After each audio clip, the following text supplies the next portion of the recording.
স্বাগত সবাইকে UA news 24 চ্যানেলে। আজকের বিশেষ খবর হলো মর্মান্তিক মৃত্যু গায়ক জুবিন গর্গের, শোকস্তব্ধ সঙ্গীত মহল। ফের ভারতীয় বিনোদুনিয়ায় আছড়ে পড়ল দুঃসংবাদ। বিদেশের মাটিতে মর্মান্তিক মৃত্যু জনপ্রিয় গায়ক জুবিন গর্গের। নর্থ ইস্ট ফেস্টিভ্যালে যোগ দিতে সিঙ্গাপুরে গিয়েছিলেন জুবিন, সেখানেই রহস্য মৃত্যু গায়কের। মৃত্যুকালে জুবিন গর্গের বয়স হয়েছিল 52।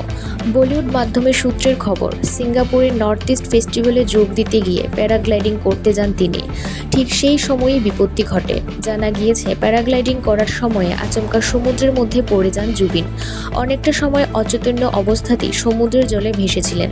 খবর পেয়ে সিঙ্গাপুর পুলিশ ঘটনাস্থলে গিয়ে সমুদ্র থেকে গায়ককে উদ্ধার করে তড়িঘড়ি এক বেসরকারি হাসপাতালে ভর্তি করে। তাকে রাখা হয়েছিল আইসিইউতে। সেখানেই শেষ নিঃশ্বাস ত্যাগ করেন জুবিন গর্গ। প্রসঙ্গত, জন্মসূত্রে আসামের হলেও বলিউডে বেশ পরিচিত নাম জুবিন। গান গেয়েছেন ফিজা, গ্যাংস্টার, রাজ, 3D, ক্রিশ 3-র মতো সিনেমায়। বাংলা চলচ্চিত্রে একাধিক গান গেয়েছেন তিনি। রংবাজ, খিলাড়ি, খোকা 420-এর মতো সিনেমায় দিয়েছেন কণ্ঠ। অসমীয়া ছবিতে গানের পাশাপাশি অভিনয়ও করেছেন তিনি। তবে বছরখানেক ধরেই শরীর ভালো যাচ্ছিল না জুবিনের।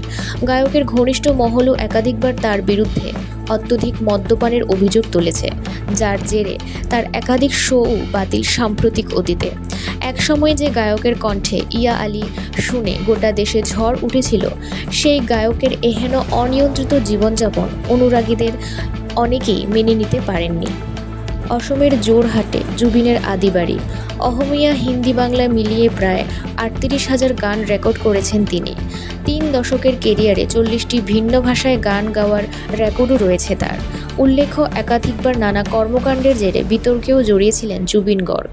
তবুও গায়ক হিসেবে শ্রোতা মহলে তার জনপ্রিয়তায় বিন্দুমাত্র ভাটা পড়েনি। শুক্রবার তার মর্মান্তিক মৃত্যুর খবর প্রকাশ্যে আসতেই শোকস্তব্ধ সঙ্গীত জগৎ। এখনকার পর্যন্ত সংবাদ এ পর্যন্তই। পরবর্তী সংবাদ দেখতে চোখ রাখুন ইউএ নিউজ 24 চ্যানেলে। ধন্যবাদ।